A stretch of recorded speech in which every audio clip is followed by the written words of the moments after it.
John 1, verses 10 through 14. I mentioned the fact about us becoming part of His church. John 1, 10 to 14 talks about how Jesus came into the world so that His disciple can become the children of God. We are no longer children of the world. Once we accept Jesus Christ as our Savior, once we recognize that His death on the cross bought our redemption, once we realize that we can ask to be forgiven and we can seek God's face and do our best to live for Jesus Christ like He told us we ought to live, when we do that, we become God's children. We're no longer children of the world. The children of the world are destined for a different place than we are destined for. The ones who live by what the world wants to have happen are not going to be in the presence of God and receive the glory of God. They're going to be somewhere else. They're going to be in that place called eternal death. They're going to be in that place called separation from God. They're going to be in that place that we call hell. And when we realize that the cross is about making us the children of God so we can have a different kind of existence, then folks, we come into one of the greatest bits of knowledge about what the cross is. We're not of the world anymore. Remember the scripture says, you may be in the world but don't be of the world? That's us. We can live in this world because this is the physical existence we have right now. But we don't have to be of the world. When people get around us, they ought to be able to tell that there's a difference between us and other folks that they know. Amen? Yes. Amen, yes. They ought to be able to tell we're children of God. We got that old song that we sing sometimes. I'm so glad I'm a part of the family of God.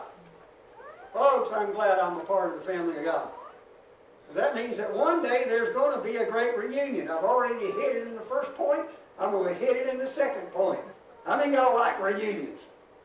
Y'all like reunions? Yes. Oh, yes. Oh, yes.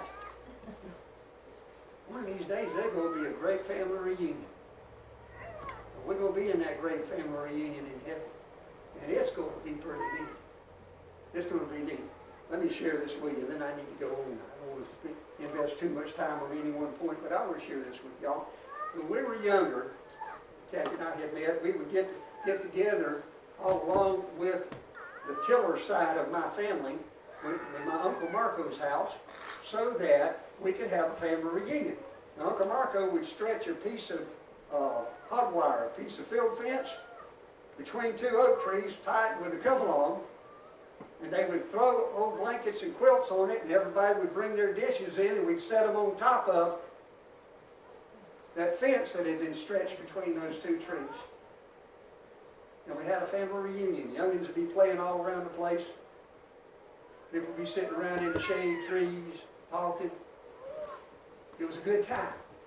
One of these days, we're going to go to a feast. We're going to go to the wedding supper of the Lamb. Folks, it's going to be better than any family reunion we've ever had. as far as that part of it goes. I mean, we've had some good cooking come out of the kitchens that are connected to this church over the years. There's going to be some heavenly cooking coming out whenever we sit down to that wedding feast. That's going to be so great. Jesus Christ came so that we could be glorified like Him. He came into the world so that we can become the children of God. Hebrews 12:2 says to us that Jesus despised the shame of the cross. He took upon Him the form of a servant, and He despised the shame of the cross, and He died on that cross, and He conquered that cross. Because when He came out of that tomb, He was able to conquer death. He was able to conquer the shame of the cross. He was able to conquer the works of the devil. He defeated the works of the devil, Scripture says. Praise the Lord. At the time that Jesus was crucified, there was great shame in being crucified. You see, it was a form of execution that the Romans used to cast fear into the hearts of anybody who wanted to try to come against Rome. Because anybody who would raise up their head and say, I want to take over this area, instead of having Rome govern it, was immediately branded a rebel by the government of Rome, and they would be hunted down and they would be crucified. One of the reasons he was crucified was because he said he was the King of the Jews. They pulled the Roman garrison out whenever they were crucifying him. Pulled the garrison out there in Jerusalem and put Jesus in front of them and mocked him, spit on him and hit him, put a crown of thorns on his head. There's a reason they did that. You see, their legions were not made up of just Romans. Their legions were made up of people from all over the known world that they had conquered. They took in the best fighting men from any country who was willing to serve in their army. And their army represented the whole of Rome's empire. And what they did when they mocked Jesus and showed them what happens to somebody who says he's the king instead of Caesar, is they were showing all of those legionnaires, all of those people from all of those different areas of the Roman Empire.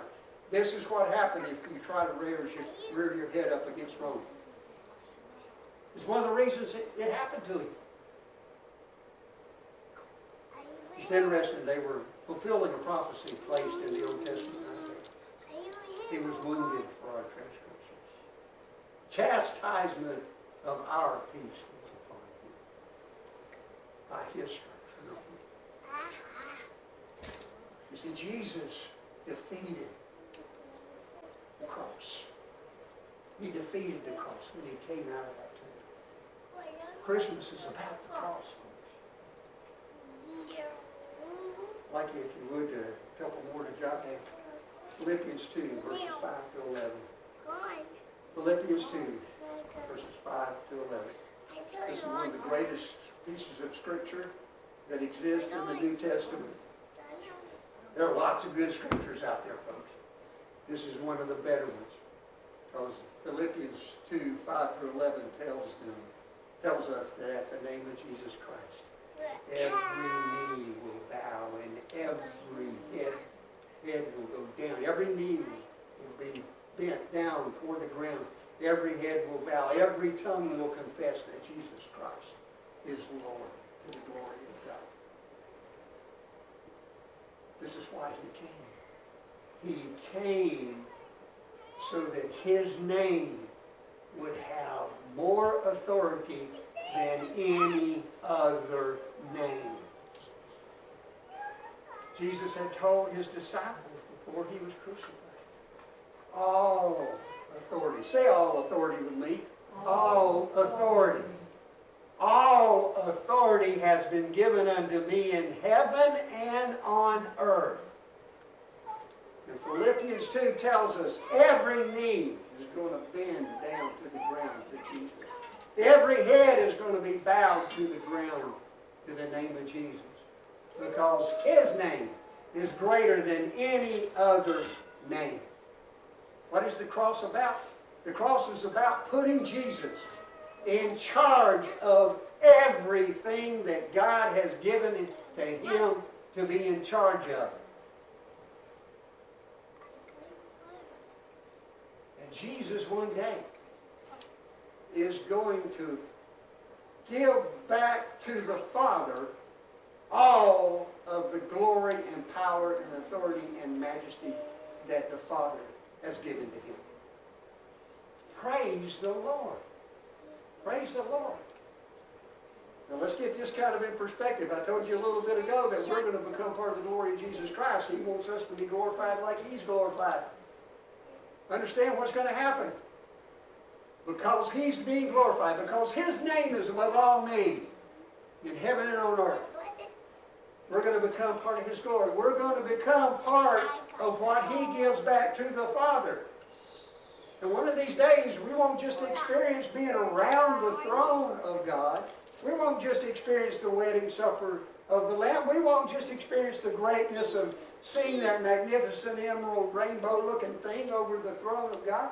We're going to be presented as part of Jesus Christ back to the Father, which means that we will be reunited with the Father Himself. Praise the Lord! You got heartaches, headaches, woe is me's, if you've got frustrations, understand something. The day is coming when all of that is going to turn to nothingness and you'll be sitting in the glory of God Himself. Praise Him. Thank you, sister. Raise that hand. Amen. Amen. He came so His name could be greater than any other name. Last verse of Scripture. John 3:16. King James Version says, "For God so loved the world that He gave His only begotten Son, that whosoever believeth in Him should not perish but have everlasting life." But John 3:17 says, "For God sent not His Son into the world, but that the world through Him might be saved." Praise the Lord. Jesus came so you and I and anybody, whosoever will believe in Jesus Christ will be saved. We will be forgiven. We will not have to endure the wrath of God that's going to be poured out on all the evil in the world. Praise the Lord. That's enough to shout about. That's enough to be glad about. Praise the Lord. He came. He came so that He could provide forgiveness for anybody who asked for it. Praise the Lord. Hallelujah is right. Why did Jesus come? We have to understand something. None of the stuff that I just shared with you, none of the scriptures, none of the realities of what Christ has accomplished because of the cross would have happened until He came. None of those things would have occurred if He had not come, according to Scripture. It took His birth of a virgin in Bethlehem in order to start the process whereby we can be forgiven. That's why He came. Praise the Lord. The Bible tells us that Jesus Christ is the Lamb that was slain from the foundation of the earth. Now, I don't understand how He does it. I don't understand the way God thinks. I can't tell you why He does what He does and the way He does what He does. I can't tell you that. All I can tell you is this. Before He ever laid the foundation of this world that we know to exist is this temporal existence of ours, Jesus Christ was slain in the plan of God.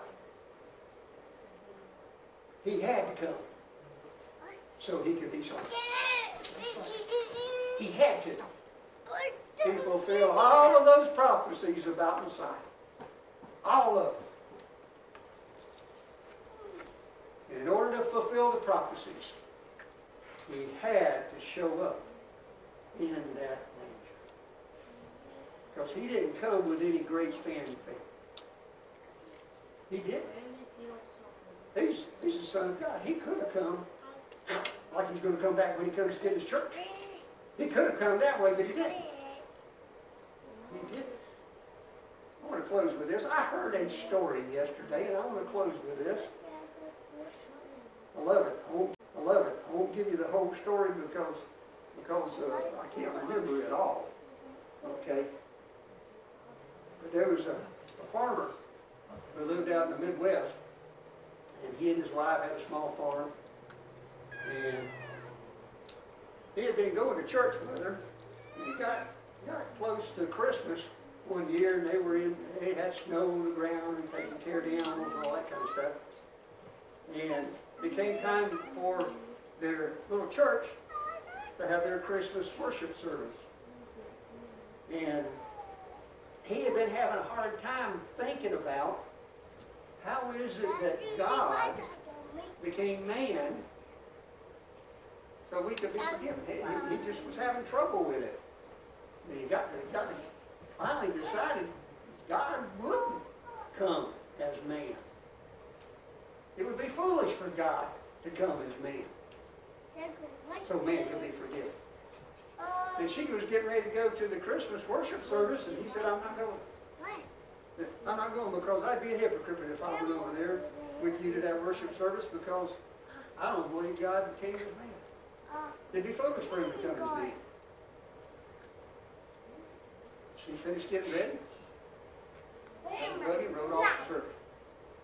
He's sitting there in the house, and after she's gone, and he looks outside and he notices this flock of birds out there. They're just flying all over the place. It's snowing, things are not going well with the climate, you might say, real bitter cold. He looks out there and these birds seem to be lost, like maybe they got lost in a snowstorm or something, and they just couldn't find their way into where they were trying to go. And they kept bumping into the window. And he thought, these silly birds, they're going to kill themselves trying to bump into these windows. So he looked outside and he thought, I'll go to the barn, I'll open the door and see if I can shoo them into the barn where it's warmer so maybe they can make it. So he goes outside and opens the barn door up real good, and he tries to shoo them into the barn. I don't know if you ever tried to herd cats, but herding birds is about the same. You know, it's just hard to do. And he got frustrated, and he thought, well, this is ridiculous. This is ridiculous. I can't communicate with them. There's nothing I can do. There's no way in the world that they understand what I'm trying to do for them. If I could just become a bird for just a little bit so I can tell them to go in the barn. And it hit him. It hit him why God came as a man. He came so he could communicate with mankind where the safety was.